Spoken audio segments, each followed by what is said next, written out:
Okay, this video is chapter 26 from this book, The Medical Reformation. We're going to talk about is organic worth it? And the bottom line is, yeah, I think organic is worth it. And so then the question becomes, well, why? First of all, some of the best nutrition doctors in the world, doctors like Caldwell Esselstyn and John McDougall, they do not emphasize organic, nor do a lot of the other ones, okay? And I think their attitude is, look, if we can just get these people to eat low-fat vegan diet, they're going to do pretty well. So let's be happy for that. And a lot of people, they're poor. They don't have money, and organic does cost more. So that's all reasonable. And a lot of other newsletters and stuff, they don't recommend organic. I think that, given a choice, if you can afford it, it's better. And it's not as expensive, I think, as people tend to imply that it is. The most important thing is eating the plant foods and avoiding the oils. Let's see what else. But the herbicides and pesticides and non-organic can be pretty toxic. Especially, glyphosate sprayed on the soy. It's sprayed on the non-organic beans and a couple other foodstuffs. Our poor people faded to poor health. Poor people do have it worse for health.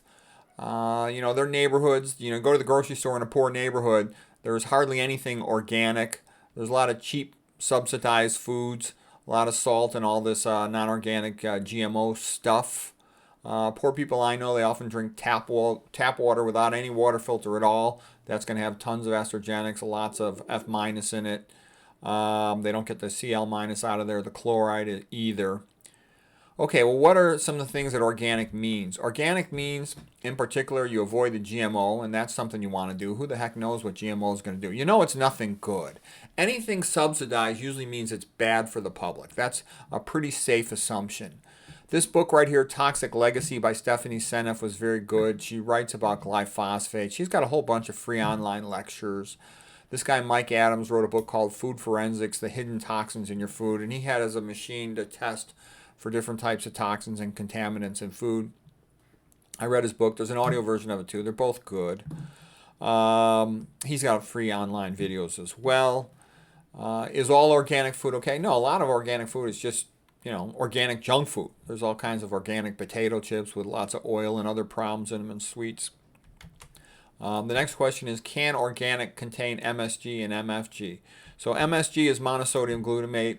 MFG is manufactured free glutamate. Manufactured free glutamate just means you heavily process a protein, split up the individual amino acids so they're just free, the individual amino acids. And there's going to be a lot of glutamate, especially in some proteins.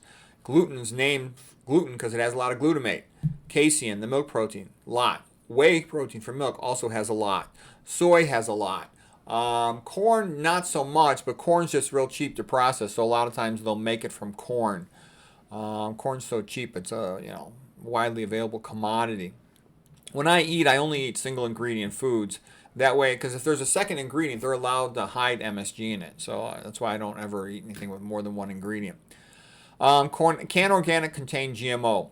Organic food, USDA organic certified foods are not allowed to contain GMO, genetically modified organism. What herbicides are forbidden with organic? If it's organic, it's not allowed to contain atrazine or glyphosate, and those are really bad. Atrazine is what's typically sprayed on corn, and that is very, very estrogenic. It's also a mitochondrial inhibitor, inhibits complex 3 of mitochondria, so it's also a brain toxin. Glyphosate is also a brain toxin. It increases activation of the NMDA receptor for glutamate. Okay, so it's an excitotoxin. Think of it as being glycine and phosphate. Glycine is an amino acid with a phosphate added to it. There's a little more to it than that, but not much. So the NMDA receptor can be activated by glycine, and so when you have glycine phosphate, it's able apparently to activate it. Stephanie Seneff writes about this in her book, Toxic Legacy. Atrazine was shown, that was a guy, Tyrone Hayes, did a lot of the research on showing. That's the thing that turned the male frogs into female frogs. Pretty powerful estrogenic chemical there. And on top of it, it's neurotoxic. Just like I said, the research of Seralini showed these estrogenic chemicals were very commonly not just estrogenic, they were also neurotoxic, meaning lowering IQ, causing brain damage, decreasing cognitive function. Some of them are glyphosate's thought to be associated with increased risk of lymphoma, which is a type of cancer, according to her book there. What about pesticides? Non-organic foods overall will have more pesticides than organic. And they've tested this. They've checked people's urine and blood and found that the people eating organic would have much less pesticide, herbicide residues. Because some people say to me, oh, organic's bogus, they don't really follow the rules. And I'm sure sometimes they don't, but they often do. And it can be proven by testing the patients, okay? Do organics forbid human sludge as fertilizer? Yes, organic forbids human feces as fertilizer. But organic does not forbid certain toxic things like that AP, then letter L that they put on avocados and apparently on apples and some other fruits. I would avoid that. If a food is labeled non-GMO, does that mean there's no glyphosate on it? No, they will spray glyphosate, like I said, as a desiccant to dry the leaves off and facilitate harvesting it more rapidly. And that'll be on things like barley, rye, oats, peas, garbanzo beans, same thing as chickpeas and lentils. So that's another reason why I prefer organic, because I'll often eat, a lot of these starches. Potentially it's sprayed on sunflower seeds, apparently. It's especially used in colder countries because they have a shorter growing season, and that would include Canada, according to Stephanie Seneff. Let's see. The amounts in organic foods are much, much, much lower of things like glyphosate. Okay, glyphosate inhibits what's called the shikimate pathway and an enzyme called EPSP.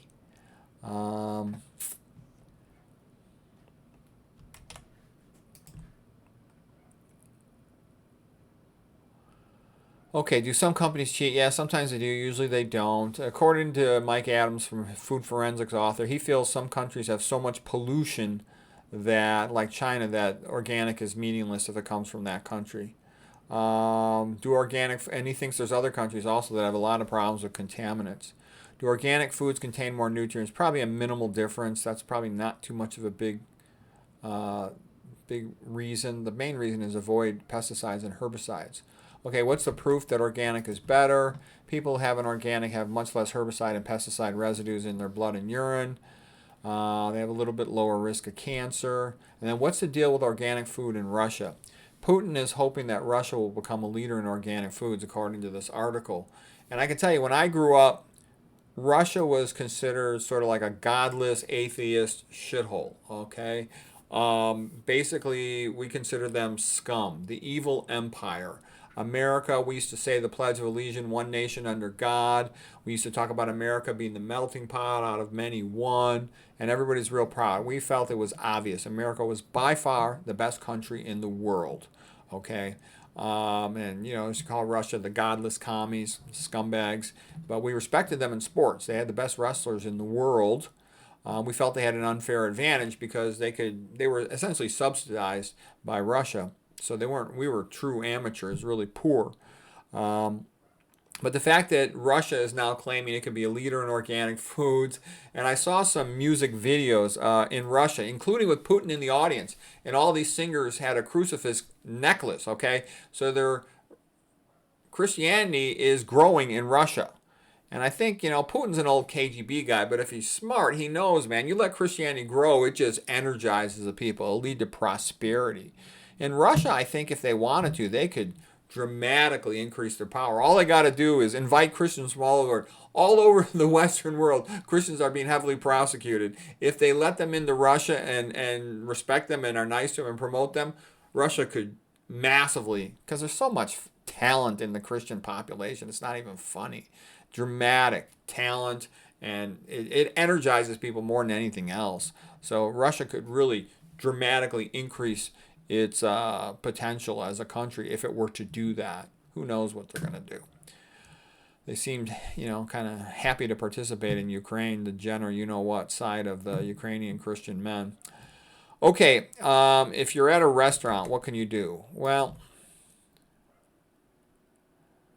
you can especially avoid corn and soy and other likely GMO foods. What plants are especially important to eat organic? Strawberries, you can't wash them. Celery, because the stuff gets in the ridges. Grapes, because the skin's too thin. Spinach, because it's just a leaf and it'll get sprayed on both sides. This website, Environmental Working Group, ewg.org, it's got a dirty dozen list of things that are especially prone to having a lot of herbicides and pesticides on them. So you want to especially eat organic if you're going to eat those things.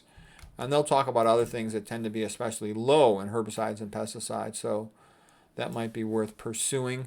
Cadmium also is a little higher in our non-organic foods, and that's a a heavy metal toxin, mitochondria inhibitor, so that's pretty bad.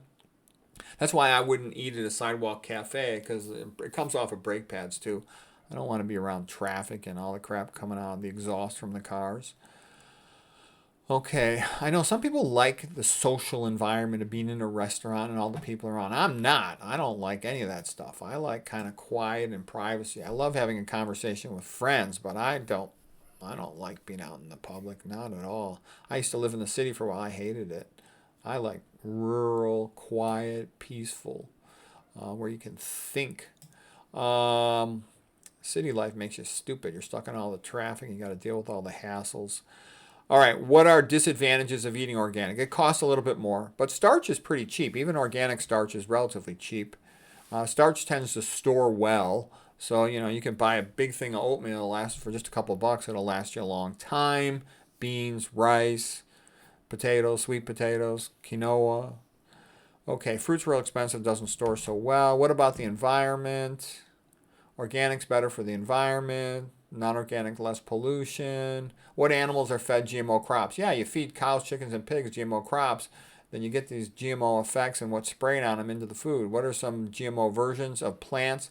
Corn, soy, the big two GMO, but they're also in some tomatoes, cotton, papaya, canola, sugar beets, alfalfa, also tobacco. So I'd be careful with the sugar beets if you're having, beet juice, or if you're buying beets or whatever, or sugar made from beets. I would want to know that. I wouldn't eat it if it's not organic. Are GMOs safe? The risks aren't yet clear. I don't think they are. I doubt they are. There's a lot of reasons to believe it's not as specific and well precise as they wish it was. There's a lot of lectures online about people really worried about GMO, especially a guy by the name of Jeffrey Smith.